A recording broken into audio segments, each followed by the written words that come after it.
ہم کو بس بدنام کیا. تو اللہ تعالیٰ کے پاس تمام اختیارات ہیں, تمام علم ہے, اور ازل سے لے کر ابد تک تا قیامت تک کے تمام چیزوں کو وہ جانتا ہے, اسے معلوم ہے کہ کیا ہونے والا ہے. پھر انسان کو جو اختیارات دیے گئے ہیں ان اختیارات کی حد کہاں سے ہے, کہاں تک ہے, اور اپنے میدان عمل میں وہ کیا کچھ کرنے کے لیے آزاد ہے, کہاں پابند ہے, یہ مجاز صاحب آپ سے جانیں گے. الحمدللہ رب العالمین والصلاة والسلام علی رسول الکریم وعلی آلہ وصحبہ اجمعین اما بعد. اعوذ باللہ من الشیطان الرجیم. بسم اللہ الرحمن الرحیم. رب اشرح لی صدری ویسر لی امری واحلل عقدۃ من لسانی یفقہوا قولی. اصل میں جو جبر و قدر کا معاملہ ہے یہ واقعی ہے تو بہت پیچیدہ معاملہ, لیکن آسان بھی بہت ہے سمجھنے کے لیے. بحث مباحثہ تو اس میں ہونا نہیں چاہیے. حضور صلی اللہ علیہ وسلم نے منع کیا ہے. حضرت ابو ہریرہ رضی اللہ تعالیٰ عنہ فرماتے ہیں کہ ایک بار ہم لوگ بیٹھے بحث کر رہے تھے اسی مسئلے پہ جبر و قدر کے, تو حضور صلی اللہ علیہ وسلم تشریف لائے اور انہوں نے بلکہ غصہ کا انداز ہوا, چہرہ مبارک بھی سرخ ہو گیا, ایسا لگ رہا ہے جیسے انار کے دانے جو ہیں وہ نچوڑ دیے گئے ہوں چہرے پہ. پھر حضور نے منع کیا کہ کبھی بھی اس معاملے میں تم نے بحث مباحثے میں نہیں پڑھنا, کیونکہ پچھلی قومیں جو ہیں اسے بحث کی وجہ سے ہلاک کر دی گئی. خیر اس حدیث سے یہ بات تو ثابت ہو گئی کہ ہمیں بحث تو کرنی نہیں, لیکن لوگوں کو نالج دینا بہت ضروری ہے کہ کون سی چیزیں تقدیر میں ہیں, کون سی چیزیں فکس ہیں, کہاں پہ انسان مجبور ہے, کہاں پہ انسان آزاد ہے. میں نے کل آپ کو بتایا تھا کہ جن چیزوں کو انسان بدل سکتا ہے وہاں وہ چیزیں تقدیر میں نہیں آتی, بلکہ وہ تو اللہ رب العزت نے ہمیں آزادی کے ساتھ چھوڑ دیا ہے. اور جن چیزوں کو بدل نہیں سکتا انسان, جیسے ہمارے ماں باپ ہیں, ہمارے بہن بھائی ہیں, ہماری جینس ہے, یہ وہ چیزیں ہیں کہ جنہیں ہم چینج نہیں کر سکتے, تو یہ تقدیر میں آتی ہیں. ایسی موت کا معاملہ ہے کہ قرآن سے ثابت ہے کہ کوئی کیا کرے گا, مطلب کہاں مرے گا اور کس طرح مرے گا, طریقہ, جگہ, وقت, سب کچھ طے ہے موت کا. وہ بھی اللہ رب العزت نے اپنے ہاتھ میں رکھا ہوا ہے, اس میں بھی انسان کچھ نہیں کر سکتا. تو جو چیزیں ہم بدل سکتے ہوں اپنی محنت سے, اپنے علم سے, وہ سب چیزیں جو ہیں وہ اس طرح سے جبر میں نہیں آتی, کیونکہ جبر میں اگر ساری چیزیں آ جائیں اور سارا ہی کچھ فکس ہو جائے تو پھر تو معاذ اللہ ناانصاف کہلائیں گے اور ہم تو بچ جائیں گے. مشیت کس میں آتی ہے مجاز صاحب؟ مشیت جو ہے ایک لفظ ہے مشیت, یہ مشیت اللہ تعالیٰ نے اپنے ہاتھ میں رکھی ہے یا اس میں بھی کچھ حد تک انسان کا اختیار ہے؟ اصل میں مشیت جو ہے نا وہ تو ایک حکمت ہے اللہ کی کہ کس کو کیا چیز, یہ جو کل میں نے بتایا تھا نا آپ کو کہ قدر کہتے ہیں اندازے کو. اللہ رب العزت نے ہر چیز کو اندازے سے ایک اسٹیمیٹ کے ساتھ پیدا کیا ہے کہ کوئی کیا کیا کر سکتا ہے, کوئی کیا کرے گا, مطلب کس کو کیا صلاحیت دے کے بھیجا, وہ اتنے ہی کام کرنے کے لیے لوگ مجبور ہیں. اب آپ دیکھیں نا کہ انسان کتنی ترقی کر لے, ایک چھوٹی سی چڑیا اڑتی پھرتی ہے, انسان اڑ نہیں سکتا.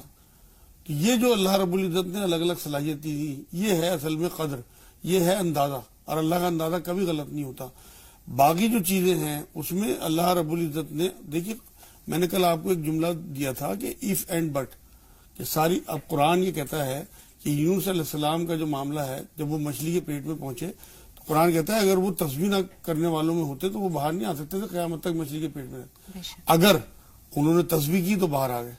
اسی طرح سے سورہ یونس میں اللہ رب العزت نے یہ بات کہی ہے کہ اس قوم کے علاوہ, یونس علیہ السلام کی قوم کے علاوہ, میں نے کسی قوم کو اس طرح سے عذاب کے فیصلے کے بعد نہیں بچایا, کیونکہ یہ لوگ سجدے میں پڑ گئے تھے, تمام بوڑھے, عورتیں, بچے, سب, اور یہ استغفار آثار دیکھ کے عذاب کے.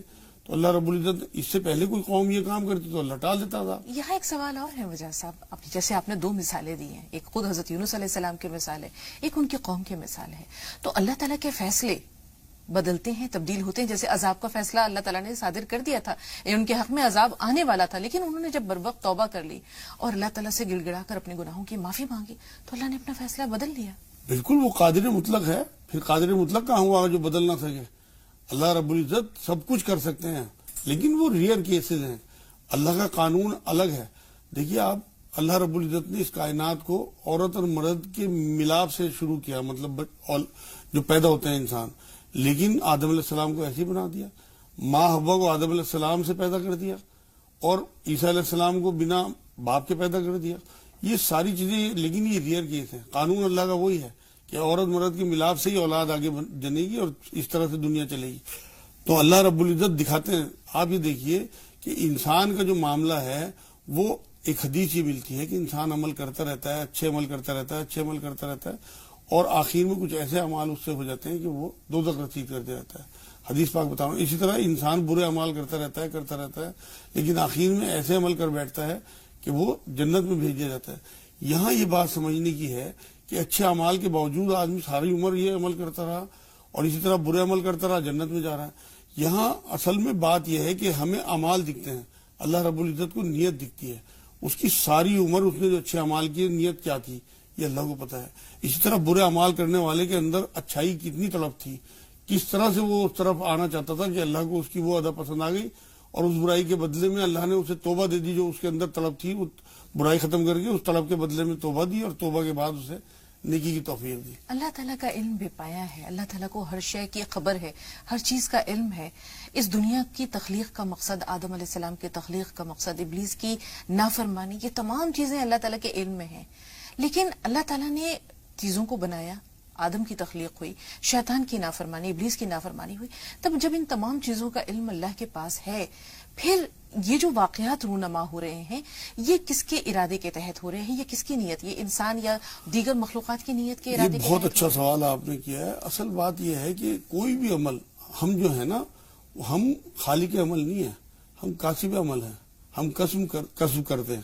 اللہ خالق ہے, عمل خالق کرنے والا, خلق کرنے والا اللہ ہے, خالق ہے ہم لوگ. تو ہمیں صرف اور صرف اللہ رب العزت نے ارادے کا اختیار دیا ہے. کسی بھی کام کا اذن اللہ کرتا ہے, مطلب حکم اللہ دیتا ہے اور اس کا ارادہ ہم کرتے ہیں. اسی ارادے کی بنا پہ ہماری پکڑ ہوگی یا ہمیں جزا اور سزا کا جو تصور ہے کہ ہمیں یا تو سزا ملے گی یا ہمیں جزا ملے گی, وہ ہمارے ارادے کی وجہ سے. تو یہ جو آپ ساری چیزیں دیکھتی ہیں اس میں اصل میں ایک چیز ہے, پری نالج کہلاتی ہے. اللہ رب العزت کو اپنی نالج کے حساب سے اللہ نے تمام روحوں کو بنا کے اور ان کی زندگیوں کے فیصلے کر کے کہ یہ روح اتنی دن دنیا میں رہے گی, انہیں سب کو دیکھ لیا کہ کیا کیا کریں گے اور اسے لکھ لیا. لوگ اس بات کو نہیں سمجھ پاتے کہ پری نالج ہے. اللہ نے فری ول دے کے سب کو چھوڑ دیا تھا اور سب کو کر دیکھ لیا اللہ نے اپنی نالج کے حساب سے کہ کیا کیا کریں گے, وہ لکھا ہوا ہے اصل میں. تو آپ یہ دیکھیں, ہاں ڈیسٹنی طے ہے, بالکل یہ طے اسی نالج کے حساب سے طے ہے کہ جب اللہ نے دیکھا نا کہ یہ کریں گے, اس کے بعد پھر طے کیا کہ یہاں تک یہ پہنچے گا اور یہ کرے گا. پھر تبدیلی کیسے آتی ہے؟ تبدیلی نہیں آتی. تبدیلی اصل میں تبدیلی تو جب آتی ہے نا کہ جب یہ سارا کچھ طے نہ ہو. یہ اللہ نے ہمیں کر کے دیکھ لیا کہ یہ کریں گے. آپ یہ دیکھیں, اگر آج ہم اس ایپیسوڈ کو تو ہم لائیو کر رہے ہیں, کل کا ایپیسوڈ یہ شوٹ کر کے رکھ لیں پروڈیوسر صاحب ہمارے, اور کریں گے تو یہ وہی شوٹ جو ہم کہہ رہے ہیں بول رہے ہیں, ٹھیک. شام کے ٹائم یہ اس ایپیسوڈ کو دیکھ کے دیکھ لیں کہ انہوں نے کیا کیا کہا ہے, اور کل کو یہ بتانے لگے کہ اس ایپیسوڈ میں یہ ان کی پری نالج ہے کیونکہ یہ شوٹ کر چکے. تو اللہ رب العزت جو فری ول دی ہوئی تھی, ہم جو مرضی بولیں یہاں پہ, انہوں نے تھوڑی کہا تھا کہ یہ بولنا ہے. تو اللہ رب العزت نے ہمیں فری ول دے کے چھوڑ دیا, اس کے بعد یہ دیکھ لیا کہ ہم کیا ہے, کیونکہ وہ ہر چیز کا علم, یہ علم کامل کہلاتا ہے کہ اللہ کا علم کامل ہے. لوگ اس بات کو نہیں سمجھ پاتے. چیزیں فکس ہونے کا مطلب یہ نہیں ہے کہ اللہ جبر کر رہا ہے. اللہ نے ہمیں فری ول کے ساتھ پیدا کیا, کیونکہ ورنہ امتحان ہی ختم ہو جائے گا. اگر آپ کسی کو زبردستی کوئی پیپر کراتے ہیں تو پھر امتحان کہاں رہا. چوائس تو آپ کے اوپر ہے کہ آپ اچھا کریں یا برا کریں. کوئی بھی عمل آپ جو بھی اچھا, اللہ رب العزت نے مان لو کوئی, ہم تو اپنی مرضی سے جو کچھ کام بھی کرتے ہیں نا, وہ اللہ کی طرف سے بنا اللہ کی مرضی کے نہیں ہو سکتا. ہم چاہ بھی نہیں سکتے جب تک اللہ نہ چاہے. قرآن کی آیت ہے, خود اللہ تعالیٰ کا فرمان ہے جی کہ وما تشاءون الا ان یشاء اللہ. تو وہ جو چاہنا ہے اللہ کا, وہ اللہ کا اذن ہے اور ہمارا ارادہ, یہ دونوں چیزیں مل کے ہم مان لو نیکی کی طرف بڑھتے ہیں تو اللہ ہمیں اسی طرح کا اذن, اللہ ہمیں حکم دے دے گا کہ بڑھتے چلے جاؤ. اسی طرح برائی کی طرف بڑھتے ہیں تو وہاں مجھے سب آپ نے کہا کہ اللہ تعالیٰ ہم نیکی کی طرف بڑھتے ہیں, تو اللہ تعالیٰ کا اگر حکم ہوتا ہے تو ہم نیکی کی طرف بڑھتے ہیں. کیا اللہ کی اس میں مدد بھی شامل ہوتی ہے؟ ہمارا دل, ہمارا ذہن, ہمارا فیصلہ, ہمارے اختیارات, یہ سب اللہ کی مرضی کے تابع ہو جاتے ہیں؟ بالکل. اصل بات یہ جو جملہ آپ کا ہے بہت ٹھیک جملہ ہے. اصل میں بات یہ ہے نا, اللہ خود مثبت ہے, پازیٹو ہے, پاک ہے. وہ ایسے ہی لوگوں کی مدد بھی کرتا ہے. ویسے تو اللہ کی سنت یہ ہے کہ جو محنت کرے گا اسے اس کا پھل ملے گا.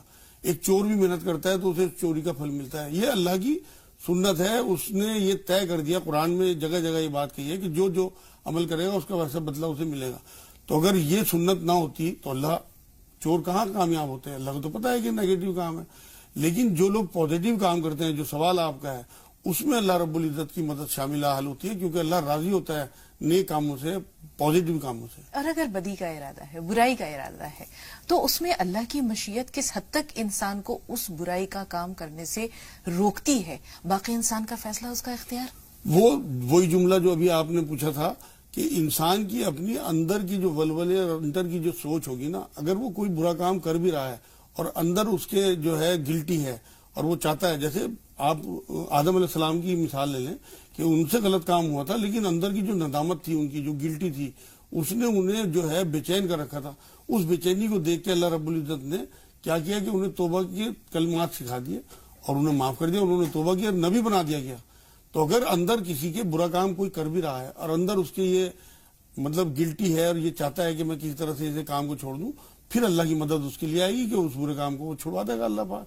اس طرح لوگ، لیکن جو لوگ برے کام کرتے رہتے ہیں اور اس میں ان کو کوئی فرق نہیں پڑتا اور وہ اسے ٹھیک سمجھتے رہتے ہیں، ایسے لوگوں کے ساتھ اللہ کی مدد نہیں ہوتی. بلکہ حدیث میں ہے کہ برا کام کرتے رہنے والوں کے دلوں پہ نقطے لگتے رہتے ہیں اور دل ایک دن سیاہ ہو جاتا ہے کہ پھر اسے ہدایت کی توفیق ہی نہیں ملتی، وہ لگ جاتی ہے. یہاں ساری گفتگو سے جو بات سمجھ میں آ رہی ہے، پھر آپ کی رہنمائی لیں گے مجاز صاحب، کہ اللہ تعالیٰ نے اس دنیا کو بنایا اپنے علم کے مطابق، اپنی قوت، اپنے اختیار کے، اپنی قدرت، اپنے سطوت کے اعتبار سے، اور انسان کو حق اور باطل، خیر اور شر، ان دونوں کی تمیز کا شعور دے دیا. یہی اس کا امتحان ہے. انا ہدیناہ السبیل فاما شاکرا واما کفورا، کہ ہم نے انسان کو تو سیدھا راستہ دکھا دیا ہے، پھر وہ شکر گزار بنے یا ناشکرا بنے. تو اس کا مطلب کہ انسان اللہ کی مرضی کے تابع بھی ہے، لیکن اپنی عقل، اپنے شعور کے اعتبار سے اپنے فیصلوں کا اختیار کرنے کا مجاز بھی ہے.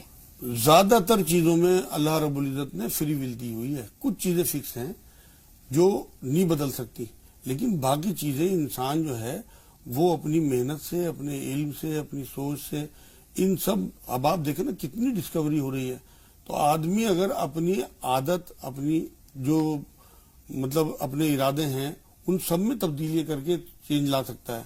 یہ سب اللہ رب العزت نے فری ول پہ چھوڑا ہوا ہے. اصل میں یہ مسئلہ عجیب و غریب ہے، یہ الجھا ہوا مسئلہ ہے. اسے سیدھا سیدھا اس طرح سے سمجھے کہ جتنی چیزیں فکس ہیں ان میں تو کوئی کچھ کر نہیں سکتا، اور وہ بہت تھوڑی سی ہیں. جیسے میں نے بتا دیا آپ کو کہ آپ اپنے ماں باپ نہیں بدل سکتے، آپ اپنا ڈی این اے نہیں بدل سکتے، اپنے بہن بھائی نہیں بدل سکتے. اسی طرح سے آپ کا جو مرنے کی جگہ ہے یا مرنے کا طریقہ ہے، جو مرنے کا وقت ہے، اسے بھی نہیں آپ چینج کر سکتے. اسی طرح روزی کا مسئلہ ہے کہ اللہ کہتا ہے کہ روزی میں دینے والا ہوں، کسی کو زیادہ دوں، کسی کو کم دوں، آپ اسے بھی نہیں چینج کر سکتے. روزی آپ کو اس طرح ڈھونڈتی ہے، حضور نے فرمایا جیسے موت ڈھونڈتی ہے. تو یہ سب چیزیں تو فکس ہیں. اس کے بعد کی جو چیزیں، ایک بھنڈار ہے لگا ہوا چیزوں کا، وہ سب چیزیں آپ کے اوپر چھوڑی ہوئی ہیں اللہ نے کہ آپ کی نیتوں کے حساب سے. اب آپ دیکھیں نا، اللہ رب العزت کو اچھی نیت سے، کل میں نے ایک مثال دی تھی، وہ جو چھت پہ 3 لوگ کھڑے ہوئے تھے، اچھی نیت سے اللہ کو برا نتیجہ برآمد ہو وہ منظور ہے، لیکن بری نیت سے اچھا نتیجہ بھی اللہ کو منظور نہیں. اگر آپ ساری عمر صدقات کرتے رہیں اور آپ کی نیت ریاکاری کی ہو تو یہ اللہ کو منظور نہیں ہے، بلکہ پکڑ ہو جائے گی. اسی طرح سے اگر آپ نے کسی اچھی نیت سے کوئی کام ایسا کر دیا لیکن نقصان ہو گیا خدا نخواستہ، تو اللہ کے رسول صلی اللہ علیہ وسلم نے فرمایا کہ اس کا 1 اجر ہے، اور اگر اس کا مثبت فیصلہ آ گیا تو اس کے ڈبل اجر ہے. تو لیکن اللہ رب العزت کو ہماری نیتوں کے حساب سے فیصلے کرنے ہیں، ہمیں اپنی نیت درست رکھنی ہے، بس یہ ہے مین بات. ایک چھوٹا سا سوال اور ہے. آپ نے فرمایا کہ انسان کی جو حیات ہے، اس کی موت ہے، اس کا رزق ہے، اس کا عمل ہے، بہت ساری چیزیں ہیں، ان میں سے کچھ طے ہیں اور کچھ جو ہے وہ انسان کے عمل پر، اس کی نیت پر چھوڑ دیا گیا ہے. تو ایک انسان عمر بھر اچھے کام کرتا ہے اور آخر میں وہ ایک ایسا کام کر بیٹھتا ہے کہ جب اس کے اور جنت کے درمیان 1 ہاتھ کا فاصلہ ہے اور وہ عمل بد اسے جہنم کی طرف لے جاتا ہے. ایک انسان عمر بھر گناہ کرتا ہے، آخر میں کوئی ایسا کام کر بیٹھتا ہے کہ اس کے اور جہنم کے درمیان جو 1 ہاتھ کا فاصلہ ہے وہ ختم ہو جاتا ہے اور وہ جنت میں چلا جاتا ہے. تو یہ جو آخر عمر میں یا ایک ایسا کام، ایک ایسا عمل، اس میں کس کی مرضی، کس کی رضا کار فرما ہے؟ یہ حدیث ہے جو آپ نے بیان کی ہے، حضور صلی اللہ علیہ وسلم نے فرمائی بالکل سیم بات یہی. تو یہ حدیث ہے. اصل میں یہاں پہ آپ اس بات کو اس طرح سے سمجھیں کہ اللہ رب العزت کی جو نالج ہے نا، کامل علم اللہ کا، وہ یہ دیکھ رہا ہے کہ اس نے جو ساری عمر مثبت کام کیے ہیں، اس کی نیت کیا تھی. ہمیں صرف اس کے کارنامے دکھ رہے ہیں، ہمیں اس کے عمل دکھ رہے ہیں کہ کتنا بڑھیا آدمی ہے، لیکن اللہ رب العزت کو اس کی نیت کا. حضور صلی اللہ علیہ وسلم نے ایک بار جنگ میں لڑتے ہوئے ایک صحابی کو، مطلب صحابی کہا جائے گا، حضور کے ساتھیوں میں سے کچھ لوگ آئے حضور کے پاس کہ یہ تو بڑی بہادری سے لڑ رہا ہے، فلاں شخص. حضور نے جہنمی ہے. حدیثوں سے وہ شہید ہو جاتے ہیں. لوگ کہتے ہیں کہ کتنا یہاں عظیم تک شخص چیزیں شہادت لکھی ہوئی ہیں. دی. حضور صلی اللہ علیہ وسلم نے سراقہ کے بارے میں بات کہی کہ یہ کیسو کسرا کے کنگن پہنے ہیں. یہ دیکھیے کہاں تک چیزیں لکھی ہیں. حضرت عمر کے زمانے میں جا کے جو فتح ہوا اس کے بعد پھر وہ کنگن انہیں پہنائے گئے. تو چیزیں تو کافی چیزیں لکھی ہوئی ہیں, لیکن یہ ہماری نیتوں کے حساب سے جو آپ کا سوال ہے نا اس حدیث سے متعلق, آدمی برے کام کرتا جا رہا ہے ان میں پڑا ہوا ہے, لیکن اس کی جو اندر گلٹی ہے, اندر جو اس کے احساس ہے کس طرح سے میں چھوڑ دوں, وہ احساس اللہ رب العزت ابھار کے پھر اسے توبہ کی توفیق دے گا, اور اس کے بعد اس کی توبہ قبول کر کے آخری دنوں میں بھی اس سے ایسے کام لے لے گا کہ وہ جنت بھیج دیا جائے گا. اسی طرح سے جو لوگ اچھے کام کرتے جا رہے ہیں, اگر ان کی نیتیں ٹھیک نہیں ہیں, نیت دکھاوے کی ہے, ریاکاری کی ہے یا اپنی شوبازی کی ہے, تو وہ آخر میں ایسے کام کر بیٹھے, کیونکہ اللہ سے تو کچھ بھی چھپا ہوا نہیں ہے. انسان ہی تو سمجھ رہے ہیں کہ اچھا کام کر رہا ہے. تو یہ جو حدیث ہے یہ اس طرح سے فٹ ہوتی ہے, لوگوں کی سمجھ میں نہیں آتی ہے حدیث. یہاں ایک سوال پھر ہے, جی. اس کا مطلب کہ انسان کے جو عمل کا بیج ہے نیت کی شکل میں اس کے دل میں پنپتا ہے, اور تمام عمر اللہ تعالیٰ دیکھتا رہتا ہے کہ اس بیج سے اچھا پودا نکلنے والا ہے یا گلا سڑا خراب پودا نکلے گا. پوری زندگی کا دار و مدار اسی ایک جذبے, اسی احساس پر منحصر ہے, جیسے بھی آپ نے بتایا. بالکل, اصل میں بات میں نے بھی بتایا نا آپ کو کہ کوئی بھی عمل جو ہے اس میں دو چیزیں کام کرتی ہیں, اللہ کا اذن, اللہ کا حکم, اور ہماری نیت, ہمارا ارادہ. تو یہ دو چیزیں مل کے عمل بنتا ہے. تو جب ہم کوئی عمل کرتے ہیں اللہ کی مرضی کے بنا نہیں کرتے, لیکن اللہ کی مرضی ہے, اللہ نے ہمیں فری ول کے ساتھ بھیجا ہے. وہ چاہے تو روک سکتا ہے ہمیں, لیکن اس کا قانون یہ ہے کہ امتحان لینا ہے اس نے, اس لیے ہمیں نہیں روکتا. ورنہ ہم چاہیں تو ہم تو ہاتھ بھی نہیں اٹھا سکتے اگر اللہ نہ چاہے. تو اللہ کا جو وہاں پہ اذن ہے, جو حکم ہے, وہ ہمارے ارادے کے ساتھ ہے, تب وہ کوئی عمل ہوتا ہے. اسے ہی وہ پازیٹیو یا نیگیٹو بناتا ہے. اللہ کا حکم اپنی جگہ ہے, لیکن ہم جو اکاؤنٹیبل ہیں اللہ کے آگے وہ صرف اپنے اذن اور ارادے کی وجہ سے. ورنہ تو آپ یہ دیکھیں نا کہ ہمارا تو کوئی بھی نہیں معاملہ بنتا اگر سارا کچھ اللہ کے حکم سے, اسی طرح سے سب چیزیں, مطلب ہمارا ارادہ ہی کوئی نہ ہو بیچ میں, ارادہ بھی اللہ کا ہو اور حکم بھی اللہ کا ہو, تو ہم تو بچ گئے تھے. نہ تو جنت دوزخ, نہ جزا سزا, کوئی آتا ہی نہیں. یہ ہمارے ہاں اصل میں غلط فہمیاں بھی لوگوں میں پھیلی ہوئی ہیں. اللہ رب العزت نے انسان کو فری ول دے کے ایک اختیار دے کے بھیجا ہے. دنیا میں جتنی ہماری 60 70 80 سال کی زندگی ہے اس میں ہمیں اختیار ہے, لیکن قیامت آتی ہے وہ سارے اختیار سلب کر لیے جائیں گے. مختار عام اللہ ہوگا, وہاں ہماری کوئی نہیں چل پائے گی, وہاں صرف اللہ کی چلے. لیکن دنیا میں بہت ساری چیزوں میں ہماری چلتی ہے اللہ کے حکم سے, اللہ کی مرضی سے, اس کی مشیت. جو آپ نے لفظ استعمال کیا تھا وہ یہاں کام آتا ہے کہ اللہ کی اپنی مشیت ہے, کیونکہ اس کائنات کو اس نے انسانوں اور جنوں کو امتحان کے لیے بنایا. بالکل, اور اس مشیت پر یقین رکھنا چاہیے کہ اس میں بندے کی مصلحت پوشیدہ ہے. بے شک, اگر ہم اچھا ہے تو کتنی بھی باتیں اور کر نہیں لیں ہے تو اصل میں یہ مسئلہ سلجھ نہیں سکتا. اسی لیے حضور نے کہا تھا کہ اس میں بحث مباحثہ نہیں کرنا. ہمیں پھر بھی لوگوں کو نالج تو دینی ہے نا کہ کیا کیا چیزیں. اصل میں عمل سے, اگر حضور صلی اللہ علیہ وسلم نے یہ بات بھی فرمائی ہے, پردے میں رکھنے کا مطلب ہی کیا ہے. تقدیر جو ہے اللہ رب العزت نے اسے پردے میں رکھا ہے. اس کی وجہ یہ ہے کہ لوگ محنت نہ چھوڑ دیں. یہ حضور سے پوچھا کسی نے تو حضور نے یہی بات کہی. تو محنت ہمیں کرتے رہنا ہے. اللہ نے جو چیز ہمارے اختیار میں دی ہے وہ عمل ہے, نتیجہ اپنے اختیار میں رکھا ہے. بالکل, اور یہ ہمارے ایمان کا حصہ ہے, اس لیے اس پہ اندھا ایمان. یہ تو حدیث جبرائیل میں اللہ کے رسول صلی اللہ علیہ وسلم سے جو ایمان کا معاملہ پوچھا گیا تھا کہ ایمان کیا ہے, جبرائیل علیہ السلام نے پوچھا تھا, تو حضور نے یہ بات بھی کہ اچھی اور بری تقدیر پہ ایمان لانا. بالکل, تو یہ حصہ ہے ہمارے ایمان کا. اگر ہمارا ایمان, اللہ تعالیٰ کی ذات پر ہم بحث نہیں کر سکتے, لیکن اس کی صفات ہمارے سامنے ہے اور ہم انہیں محسوس کر سکتے ہیں. دل میں تو آتا ہے سمجھ میں, دل میں تو آتا ہے سمجھ میں نہیں آتا, میں بس جان گیا میں تیری پہچان یہی ہے. تو 2 کالرز ہیں ہمارے ساتھ. سالار بھائی پہلے آپ سے مخاطب میں فرمائیے, سوال کیا. السلام علیکم. وعلیکم السلام. جی سالار بھائی. باجی سوال یہ ہے کہ جیسے اپنے سانپ اور بلی کی شکل میں کوئی دوسرے مخلوق بھی ہوتی ہے کیا؟